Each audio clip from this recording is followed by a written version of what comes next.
Olá pessoal, vamos então à nossa última aula no módulo de suprimentos e administração de materiais, ok? Vamos começar essa aula então tratando do assunto negociação. Condições básicas para o negociador, não é? Conhecer o assunto profundamente, por isso repetimos aqui que o comprador de fretes, por exemplo, o comprador de comércio internacional, não é? De importações, ele precisa ser especializado, né? O comprador de serviços, o administrador de contratos, não é? O comprador de matéria-prima. Cada vez mais as empresas especializam essas áreas, então os compradores precisam ser especialistas. Não é que um generalista não possa fazer, também pode, né? Em muitas empresas de menor expansão, você tem um comprador apenas para todas essas áreas, não é? Ou um gerente com apenas poucos compradores. Você não tem essa capacidade, né, de ter especialistas para cada uma dessas áreas, até porque não haveria necessidade disso. Então você acaba tendo alguns generalistas, né? Gente que vai fazer um pouco de tudo isso e fazer o mais bem feito possível, uma vez que não são tantos os processos de importação, por exemplo. Uma empresa que importa no máximo 5 a 10% daquilo que ela compra de matérias-primas, não vai precisar ter um comprador especialista só para isso, não é? Um generalista que entenda bem do assunto e que possa contratar aí serviços, né, de despachante, enfim, né, que possam auxiliá-lo, também serve, né, mas tem que conhecer o assunto o mais profundo possível, né? Ter um bom treinamento, não é? Conhecer só não é o suficiente, estar integrado com novas tecnologias, não é? Conhecer novas tendências de mercado que a gente busca com treinamento, formação, pós-graduação e treinamentos como este aqui que estamos fazendo, que aqui o objetivo é mais trabalhar conceitos, mas para quem está começando, acredito que deva ajudar e bastante. Ter preparado a negociação, ou seja, levantar todos os pontos, né, dos clientes internos, os pontos importantes da negociação, que você precisa, preço, condição de pagamento, prazo de entrega, qualidade do material exigida, quais são as inspeções, quais são os certificados que a empresa precisa ter para fornecer, preparar todo esse ambiente da negociação, né? E o mais importante de tudo, buscar sempre relações de ganha-ganha, né? O fornecedor, ele existe também como empresa para ter lucro, exatamente como nós. O que nós precisamos fazer é que os dois lados sintam-se ganhando, não é? Por mais que, às vezes, dependendo dessa relação, um fornecedor ou um cliente, ou o fornecedor pode ser muito maior do que a gente, ou em algumas outras situações, a empresa que trabalhamos é muito maior que o fornecedor, sempre tem essa relação de que a gente tem uma sensação de que alguém está ganhando mais. Mas independente de quem está ganhando mais, os dois lados precisam ganhar, né? Os dois lados precisam existir para que novas relações, novos negócios possam acontecer, ok? Muito bom, então vamos lá. Quando a gente está falando da preparação, nós temos objetivos a alcançar, né? Que são preço, prazo, tudo aquilo que a gente já citou aqui antes. Que temos que colocar esses objetivos no papel, né? na ponta da caneta ali, quando a gente vai negociar com alguém, né? Assim, para eu sair daquela negociação com a certeza de que eu batalhei ali por todos os objetivos e que, independentemente se o negócio deu certo ou não deu certo, o objetivo é que dê certo, obviamente, E o objetivo, se tudo foi alcançado, se todos os meus anseios ali, os meus desejos foram alcançados naquela negociação. Se o preço chegou dentro da margem que eu estipulei, né? Se o prazo de pagamento está dentro da margem, se o prazo de entrega do cliente é o correto, é aquilo que me atende, né? Conhecimento do outro lado, né? Como o outro lado age no mercado, quais são os preceitos, né? Os conceitos, a forma como esse outro lado vê o mundo, né? É importante você ver o mundo pelo olho do outro, né? Para que você pratique empatia, se coloque no lugar do outro, veja quais são as necessidades dele, o que ele está buscando, para você entender onde você pode tirar uma relação boa aí, você ganhar e fazer com que ele ganhe também, sem ninguém ficar aí com uma sensação de que está perdendo demais para manter aquela relação, porque senão ela não será duradoura. Vai durar pouco tempo, né? Uma hora o cara vai cansar, vai falar, não, desse jeito não dá, né? Por mais que eu tenha uma importância, às vezes, estratégica para o fornecedor e ele quer me fornecer por aquele preço reduzido, vai chegar uma hora que ele, né, alguém lá da estrutura dele vai falar, ó, para, né? Isso não vai nos levar a lugar algum e nós vamos perder aí um fornecedor, porque ele vai achar que durante esse tempo da relação nós não fomos o suficientemente cordiais, não fomos leais, enfim. E temos que manter essa imagem, né? Não podemos perdê-la, né? Sobre aquilo que conversamos sobre ética. Temos que não só ser éticos, temos que parecer éticos, não é isso? Temos que dar essa impressão para o mercado, né? Ideias, balão de ensaio, alternativas, tudo isso a gente tem que procurar numa negociação, né? Você lança uma ideia, faz um brainstorming ali com o cara numa reunião, com o fornecedor, para ver o que de repente ele tem de solução para você que possa levar aos parâmetros que você deseja, né? Que a gente está ali pleiteando naquela negociação junto ao fornecedor, não é? Então, na abertura da reunião, sempre tenta colocar um clima positivo, né? Um clima amistoso, onde você possa se apresentar e deixar as pessoas se apresentar, tomar um café, fazer uma parada com um coffee break ali, um bate-papo, né? Falar um pouco de coisas assertivas, e também um pouco de amenidades, se for o caso, para criar esse clima positivo, né? Criar ali uma simpatia entre todos que estejam participando da reunião, de modo que seja objetivo, né? Porque toda reunião deve ter um início, meio e fim, e ela tem que durar no máximo 1 hora, né? Mais que 1 hora perder tempo. Não podemos perder tempo. Hoje em dia, tempo é dinheiro mais do que nunca, não é isso? Exploração, né? Trazer ali aquelas ideias exploratórias, aquele brainstorm, né? Ideias balão de ensaio, alternativas, né? Sondagem de possibilidades, explorar o máximo que puder dentro desse tempo, tudo que for alternativa mesmo, tudo aquilo que for bom para os negócios, não é?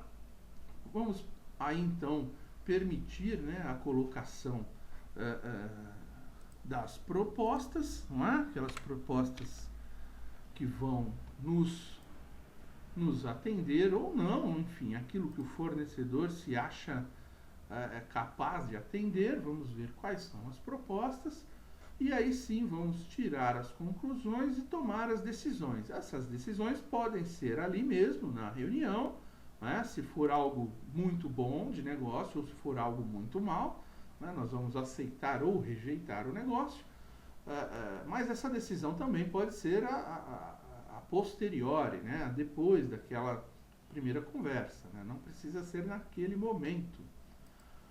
Pois muito bem, dando continuidade em negociação,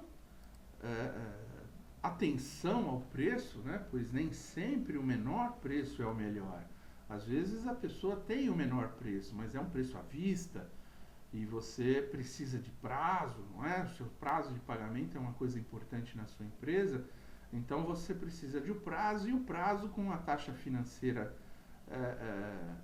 no mercado, ele pode até levar a um preço melhor no futuro, não é isso? Você tem um preço à vista menor, porém você tem um preço um pouquinho maior a prazo, que quando você pega o seu valor à vista e leva para o valor a prazo lá,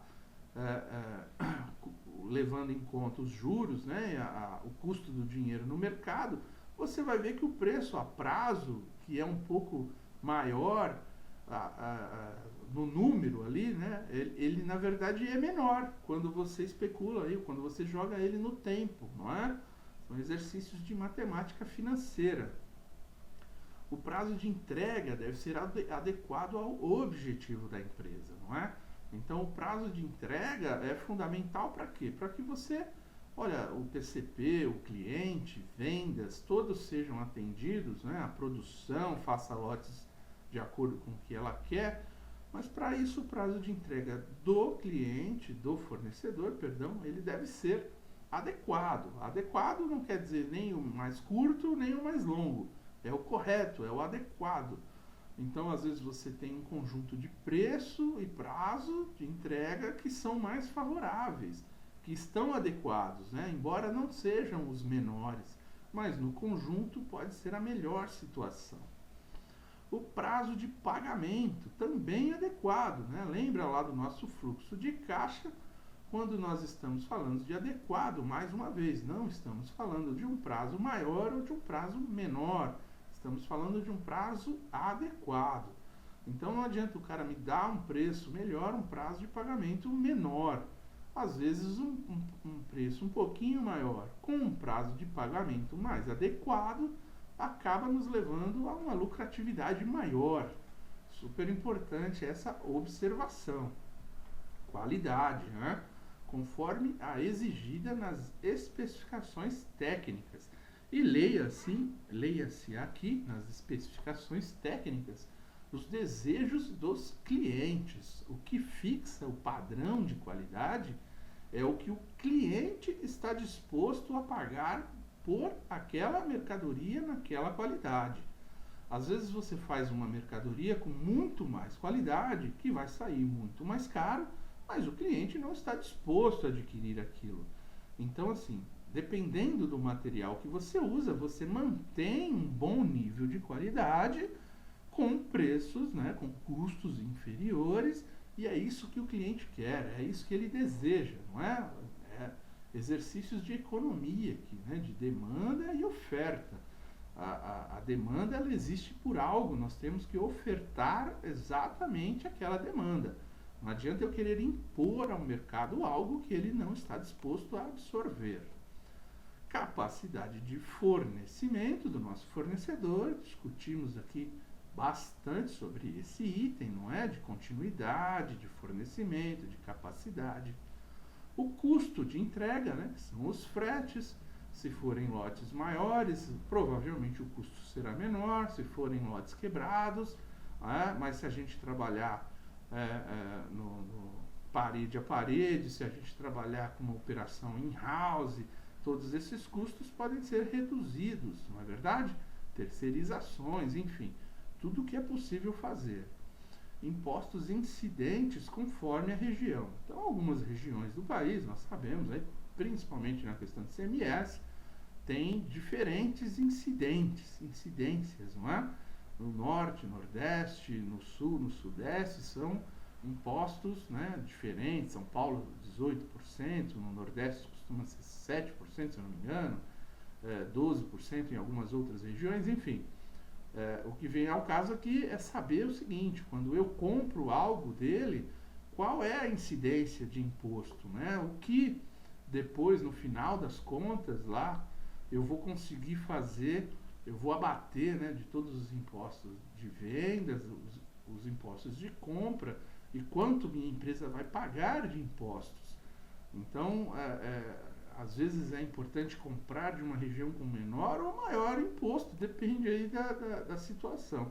É óbvio que é meio absurdo dizer isso, é sempre melhor comprar com menor imposto, mas depende se esse imposto, se a regra desse imposto, ela é um imposto não cumulativo, né? Ou seja, se você pode abater do imposto que você vende, o imposto que você compra, você precisa fazer conta para saber o que é mais,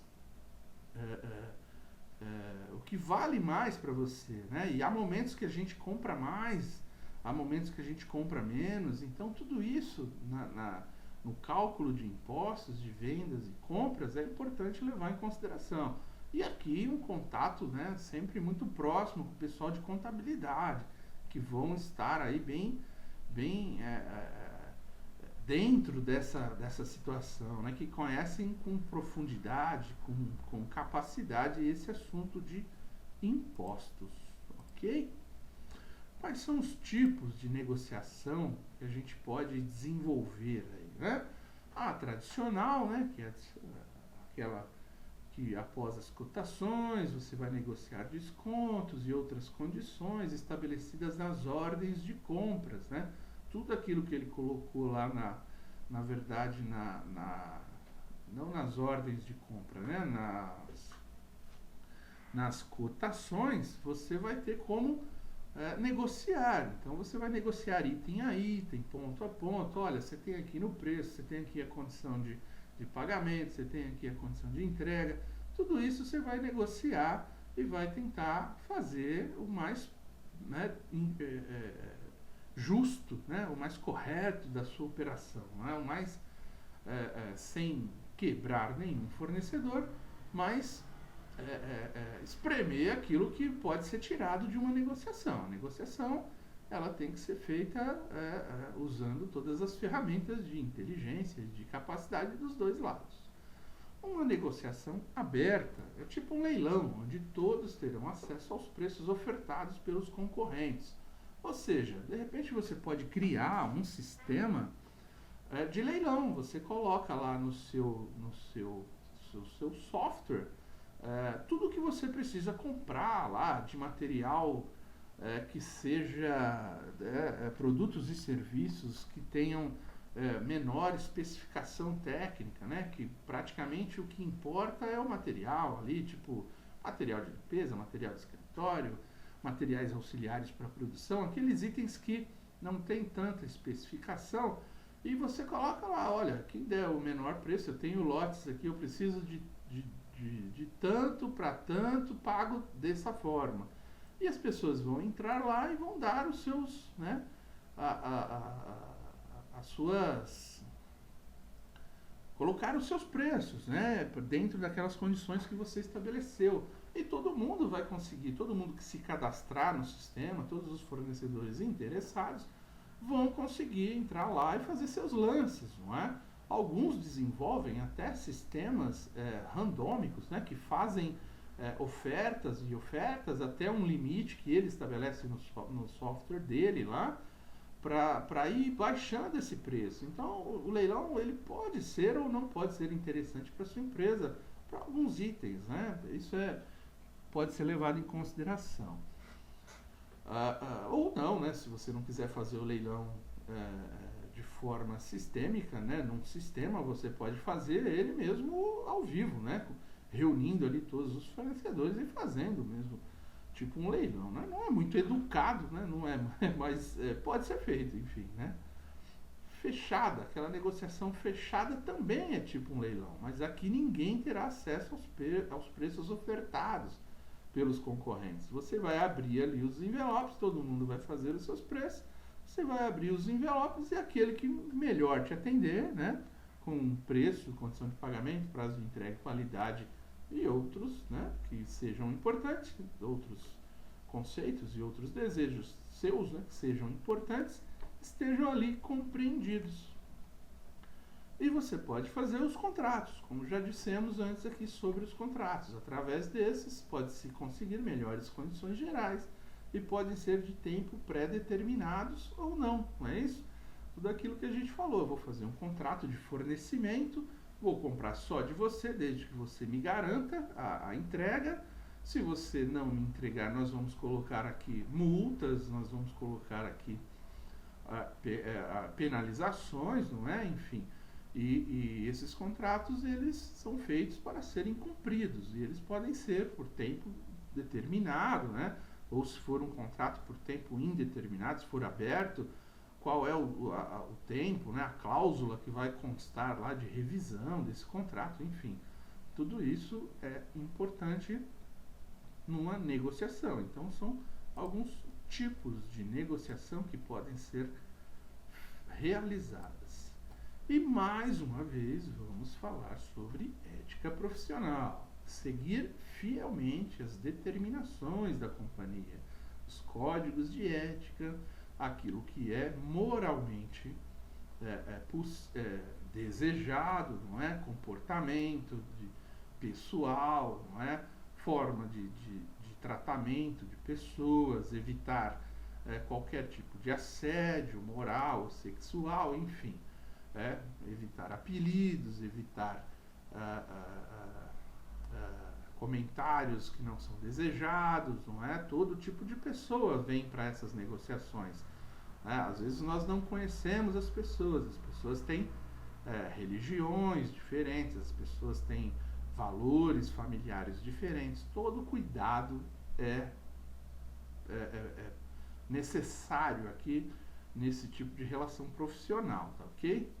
Mesmo que alguns vendedores são mais saidinhos, né? São mais conversadores, são mais alegres, mas mesmo assim, né? Tenta manter uma postura para não cair num oba-oba, numa conversa informal que pode gerar muito mais problemas do que soluções.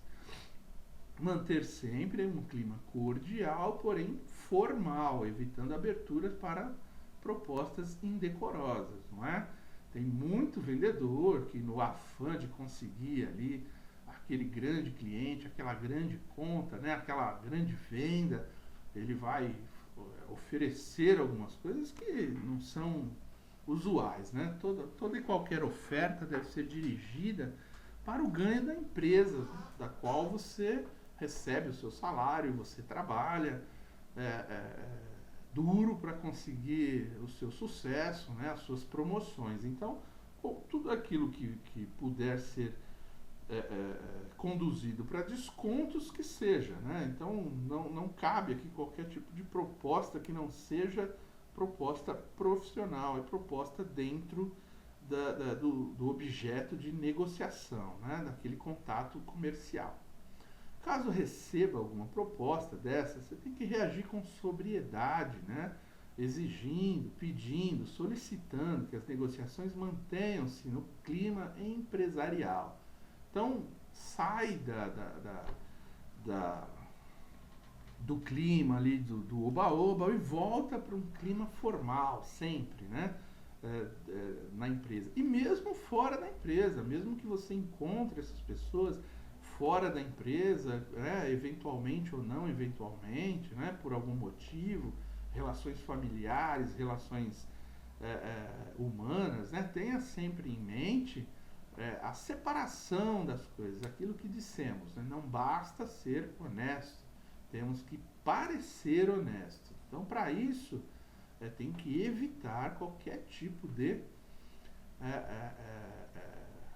impedimento, né? Qualquer tipo de situação que nos coloque em dúvida sobre a nossa profissão, né? A nossa tarefa, seja o mais formal possível quando estiver tratando de trabalho. Presentes, almoços, jantares, todas essas coisas devem ser evitadas, né? Ou no máximo seguir um padrão pré-estabelecido, né? Com a diretoria da empresa. Algumas empresas toleram alguns brindes, principalmente brindes que são do dia a dia, ali, canetas, post-its, né, e outras coisas que o pessoal do escritório usa no dia a dia, calendário, agenda. Então, algumas coisas são até toleradas, né? Em algumas empresas nem isso se tolera, mas enfim, deixe claro, né, essa relação, tenta deixar isso bem claro para o seu fornecedor como funciona, né, para ele não colocar em risco o seu emprego, enfim, né? importante isso. A maior e melhor competência de um negociador é a sua confiabilidade, não é isso? Tem que ter confiabilidade. A empresa precisa confiar em você, os fornecedores, no fundo, né, no fim das contas, precisam confiar em você, porque você é uma ponte entre, né, as necessidades da sua empresa e o mercado. O mercado precisa ter em você uma visão íntegra, né, alguém que seja confiável, que seja competente, não é isso? Temos que seguir esses parâmetros. Vamos falar aqui um pouco agora de ferramentas que podem ser utilizadas aí na área de suprimentos. Uma delas é informatização de compras, né? Utilizar um VAN, Value Added Network. Né? O que é isso? Né? Vamos explicar então aí. Um Supply Chain Management, que a gente já citou desde o início, todas as funções desse sistema. Tudo que nós falamos de sistema informatizado até agora, EDI, MRP, ERP, troca de informações, né, follow-ups internos com workflow, enfim, tudo isso faz parte, né, e todas as funções, né, de requisições de compras, de cotações, de ordens, né, de compras, tudo isso possibilita o gerenciamento dos processos, né? Tudo isso compõe um sistema de supply chain management, né, em vários níveis, que podem estar ligados a sistemas de outros fornecedores, aí por EDI, né, facilitando o acompanhamento de todos os eventos, a produção, o status da produção, que se encontra o material, que possam ocorrer na cadeia produtiva e automatizando informações a clientes e fornecedores. Não é isso? Então, quando você vai fazer leilão, tudo isso está dentro do seu sistema de supply chain, né? Um sistema de suprimentos, um sistema de gerenciamento de suprimentos. Uma precisão e segurança nas informações, né? Redução de custos, com parceiros, não é? Velocidade e volume de informações, quanto mais informação dos dois lados, melhor. Aumento da relação de parcerias, padronização, banco de dados, não é? Para pesquisas, para interação, enfim, para facilitação do dia a dia, não é? Tudo isso é informatização de compras entre fornecedores, você, seus clientes internos, né? Enfim, todo mundo que está envolvido aí na cadeia, né, de suprimentos. Muito bem, B2B, né, são softwares dedicados onde são dispostas informações gerais na internet sobre itens que desejam ser adquiridos, possibilitando a fornecedores cadastrarem suas ofertas para cada item e automatizando o processo de cotação, aprovação e emissão de ordens de compras. É um pouco dos sistemas de leilão agora, um pouco mais evoluído, né? Que já fazendo toda a automatização de emissão de documentação, né? Automática, enfim, o sistema, né, parametrizado para que ele faça todo o trabalho sozinho daquilo que foi negociado lá no software, acabou o prazo, o último que deu a melhor condição ali de preço, condições de pagamento, enfim, ele vai ganhar, ele ganhando, o próprio sistema já vai emitir a ordem de compra para ele, enfim, porque o processo de cotação já foi realizado durante o leilão, certo? Isso tendo como característica a compra de itens auxiliares, não é? Improdutivos, material de escritório, segurança, entre outras. Então, B2B é business to business, né? Ou seja, negócios de empresas para empresas. Nós não estamos envolvendo aqui o consumidor, né? São empresas atuando com empresas para obterem resultados de forma automatizada, né, de forma rápida. Bom, a classificação ABC, o que nós falamos lá, a classificação ABC, também conhecida como curva de Pareto, né, uma relação 80-20. O que quer dizer isso? 80% do dinheiro, do custo da empresa, daquilo que a empresa despende para compras de materiais, representa 20% dos itens de cadastro dessa empresa. E o inverso é verdadeiro, né? 20% do custo representa 80% dos itens do cadastro. Então, assim, a importância da classe A, a importância da classe B, da classe C, o quanto devemos nos dedicar a cada uma dessas classes, não é? Economicidade é o nome que se dá a isso, né? Ou seja, eu coloco processos caros onde vale a pena e processos não tão caros, não tão assim, atenciosos, onde não vale a pena, onde é barato manter, né? Não é o ideal é que possamos classificar todos os materiais e depois de classificá-los ter uma forma, uma tratativa eficiente de manter bons estoques em todos os níveis da classificação ABC. Utilização para definição dos produtos e dos materiais que deverão ser acompanhados pelo MRP. Então é aquilo, dentro do MRP, eu vou me preocupar com os materiais da lista A e no máximo da lista B.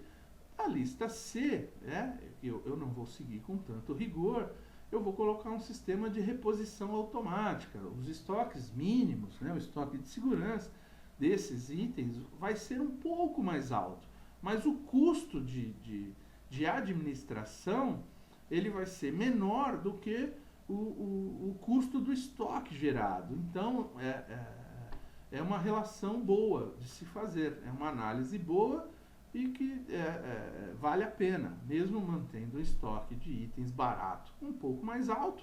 Eu não me preocupo tanto com eles, eles têm uma possibilidade de reposição sem causar nenhum tipo de falta desse material, né, sem causar descontinuidade na produção ou falta do produto ao nosso cliente, mantendo um estoque um pouco mais alto, sem uma administração tão rígida, sem custos de administração tão altos. Então é isso. Classificação ABC, tranquilo. Depois vamos fazer alguns exercícios mais para frente nas aulas de PCP. Características dos compradores, né, do comprador. O que é importante como características? Conhecer a estrutura de custos dos produtos comercializados pela empresa, aquilo que nós falamos. Todos os custos variáveis estão dentro das folhas de processo, todos os custos fixos que existem da empresa, conhecer esses custos fixos, todos os impostos, né, que essa empresa, imposto, taxa, contribuições que essa empresa tem que pagar, qual a margem que essa empresa busca no mercado, não é? É importante conhecer isso para saber o valor do dinheiro, né?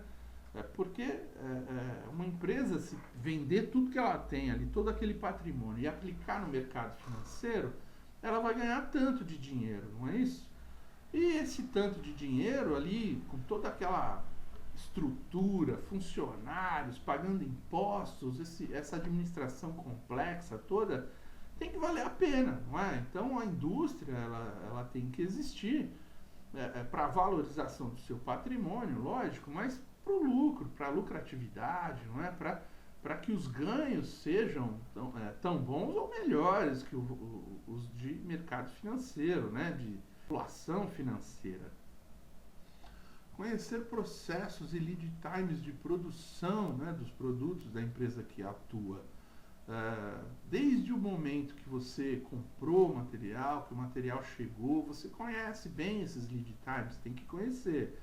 A partir daí, aquele lead time de produção, de tempo de estocagem de produto acabado, de média de vendas por produto, né? Conhecer a classificação ABC de produtos acabados, o que vende mais, o que vende menos, quais são os produtos mais importantes da empresa, quais são os que têm mais margem, né? Quais são os que têm mais tendência de crescimento, quais são aqueles produtos que vão entrar em declínio de vendas, né? Talentos que já foram superados por novas tecnologias, por novos produtos, enfim. Isso é super importante, não é? Participar de forma ativa desse planejamento estratégico. Para isso tem que conhecer, ter acesso a essas informações, buscar acesso, buscar participar. Conhecer os preços de vendas dos produtos acabados vendidos pela empresa, né? Em todos os mercados, né? Mercado onde esses preços são mais diluídos, porque são comprados em grande quantidade, mercados onde o preço é mais alto, porque tem uma valoração melhor em função da quantidade, em função do público-alvo, enfim, tudo isso é importante para um comprador, não é? Analisar bem, né, ofertas dos fornecedores, com essa visão você consegue analisar melhor. Ter um profundo ânimo para buscar novas opções de fornecedores e de materiais. Com tudo isso em mente, sabendo que você faz parte ali de uma engrenagem, né, uma coisa muito maior que roda conforme você também auxilia com o seu trabalho, com a sua força, com a sua mão de obra, com a sua competência, cada vez mais, quanto mais novidades, quanto mais opções, quanto mais possibilidades alternativas você conseguir trazer para o negócio, melhor, não é? Mais você vai evoluir como profissional, como pessoa, mais possibilidades de promoções, não é? É assim que roda o mundo, é assim que funciona. Muito bem. Continuando, características do comprador, um profundo senso de organização. Toda aquela documentação que a gente é exigido, né, nas auditorias ou em alguns processos jurídicos, isso tem que ser um comum, é um senso comum, você ter um senso de organização daquilo que você tem para realizar, né, de compras, de aprovações, de negociações e de organização de documentação, isso é muito importante. Desenvolver cada vez mais habilidades para comunicação e relacionamento. É aquilo que falamos, né? Assim, na área de vendas, né, a gente costuma chamar somente de área comercial a área de vendas, mas compras é área comercial. Então, assim, por mais que os compradores sejam um pouco mais técnicos que os vendedores, assim, na grande maioria, né? Isso não é uma verdade absoluta, né? Em alguns momentos você tem alguns vendedores, engenheiros, muito competentes para aquilo que eles fazem, né? Porque a venda do produto exige uma habilidade, um conhecimento técnico maior. Mas normalmente os compradores eles têm mais habilidades com matemática financeira, com previsões, não é? Com mercado, com produto, enfim, por serem mais internos mesmo, né? Por estarem mais dentro da estrutura da empresa, participar de mais reuniões, né? Com a área fabril, com a área técnica, engenharia, mas isso não diminui a necessidade de ser muito comunicativo, ao contrário, né? Isso aumenta a necessidade de ser mais comunicativo, de ter habilidades aí para se relacionar em vários níveis sociais, né? Sem distinção de pessoas, sem distinção de negócios, não é? Tem que ter habilidade, tem que procurar desenvolver essas habilidades. Desenvolver noções sistêmicas de processos de produção, custos e vendas, tudo aquilo que a gente falou aqui, né? Se você conhece sobre custos fixos, custos variáveis, impostos, margem, preço de venda, formação de preço de venda, né? O mercado, fatia do mercado, como a empresa é no mercado, qual a participação dela nesse mercado, né? Qual é a posição que a empresa ocupa, né? Se é uma empresa de grande volume, se é uma empresa, né, os 3Ps lá de marketing, produto, propaganda ou preço, né?